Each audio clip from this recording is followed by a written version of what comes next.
Hi, this is Dr. Haas, and this is day 1.5 of my second round of the Prolon fast mimicking diet. So, I'm going to go over a little bit about how my experience was the first time and what I'm doing differently this time. Today is Sunday. Last time I started it on a Thursday morning. So, we did a Thursday all day, and then Friday, Saturday, Sunday, Monday. Um, and then broke the fast on Tuesday morning. So it was Thursday, Friday, Saturday, Sunday, Monday. So we went over the weekend, and I think that was a good thing to do the first time. Sometimes Prolon recommends that people do it during the week so they're not distracted, but I find that when I did it, the Thursday, when there were some challenging things that happened at work, it wasn't like I couldn't deal with it, but it was just kind of like I didn't want to.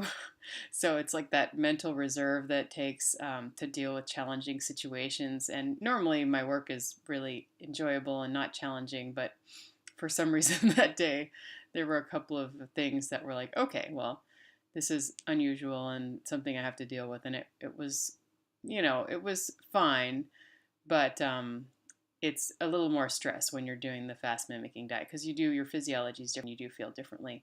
And then I had a random Fridays are an admin day, and I actually scheduled a photo shoot. So I met the gal who was doing the photo shoot, and I didn't know her very well, and felt like, oh gosh, why did I do this? I really wish I hadn't. This is some energy expending, also kind of similar to the challenging situations with just figuring out, we were getting ourselves on the same page and that sort of thing. So it went really well and it was really enjoyable. But in the beginning, I was thinking, gosh, I wish I hadn't have scheduled this during my fast. And that was only day two. Day four, so day three, that's the cellular bankruptcy day. And that's usually the day that most people are the most hungry and you're the most likely to cheat. I got really really hungry on day three. Oh, by the way, you're not supposed to work out on the Prolon fast. I did a pretty good. I got really sweaty and did some flow yoga, some vinyasa flow yoga on day one, and that was just because I really hadn't had the opportunity to move my body in a while, and I just really needed to. And I didn't feel like that had any adverse effect on my fast. In fact, it gave me really good energy, and I felt really good. Um, Day three, in the evening, I was super hungry, just really, really hungry, just thinking, gosh, I just want a bite of avocado. I have a toddler, so I had been feeding her. The entire time I fast, I have to feed her 3 meals a day plus snacks. So on the weekends, obviously, I'm preparing food for her pretty often. And so on that day three, I think I'd made her some tacos and I was just thinking, oh, just one bite of avocado. I just need something. I'm just starving to death. And that's kind of what people will feel either on day three or day five. Really very minimal detox symptoms.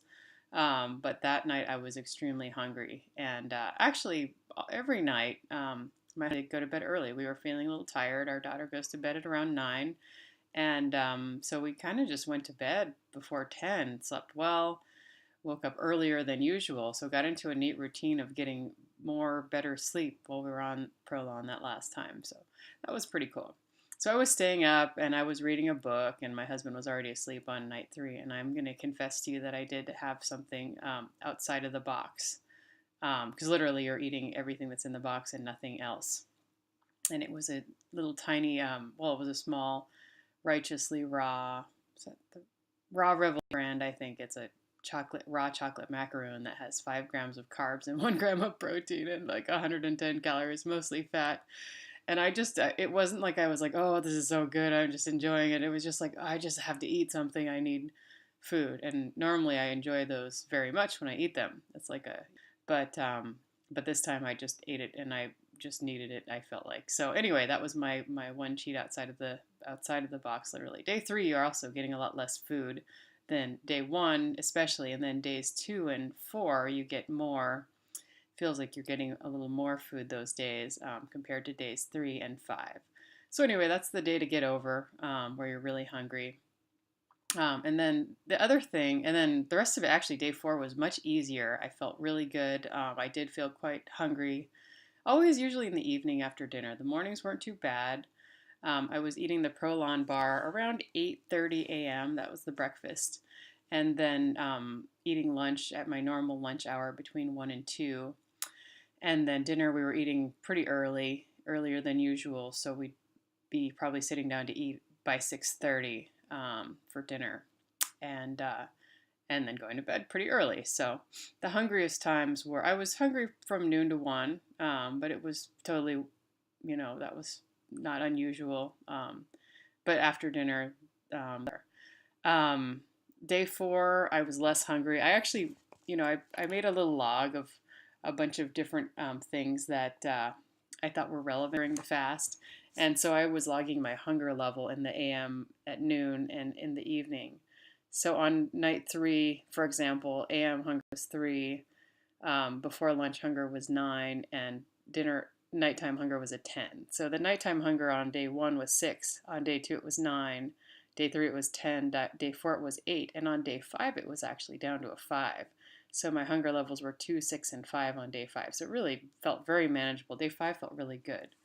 And by the way, that's a good day to work out if you feel like it. You're not supposed to work out on the fast, but day 5, if you do work out, do some weight-bearing exercise, not more than like 15 to 30 minutes, but that will give you a extra boost in your human growth hormone and your testosterone. So those are the things that the fast does by itself, and it improves lean muscle mass. The fast mimicking diet does this, but if you feel like working out on day 5, I suggest that you do, because you're very close to the end. And you're not going to be so hungry. You're going to be feeling really good. So let's see. What else did I want to talk about? Oh, the first time around. So a couple things that I noticed. I got a mild headache a couple times. I got a little bit mentally tired a couple of times. Whenever that happened, I drank some molecular hydrogen water. So these are 2 different brands, pretty much the same thing. I'll bring them in here. Quicksilver. And this one is from Systemic Formulas, Daniel Pampa's recipe. I like them both. I've used them both. They're really good. I think Fast Tonic dissolves a little bit faster, so it's a little more convenient for me. But basically, I talk about how to use detox things in a different video called the Fasting Trio. So you're welcome to see that one on YouTube. When I took the hydrogen, the headache went away, the brain fogginess or whatever it was went away. I felt better. It even took another thing I did was if I was really hungry. This is one of the Prolon teas. I put a little bit of cayenne pepper and some salt in there. You can have as much salt as you want. You're really not supposed to add anything to the box, but salt you can have, and you should, because you're fasting and your electrolytes are going to be shifting around. You might get cramps and things. I drank that tea, and it seemed like I was drinking a broth. So those were my kind of tricks and tips the first time around. This time, man, I'm up to 8 minutes. I'm going to stop this one, and then I'm going to make a part 2. So many blessings.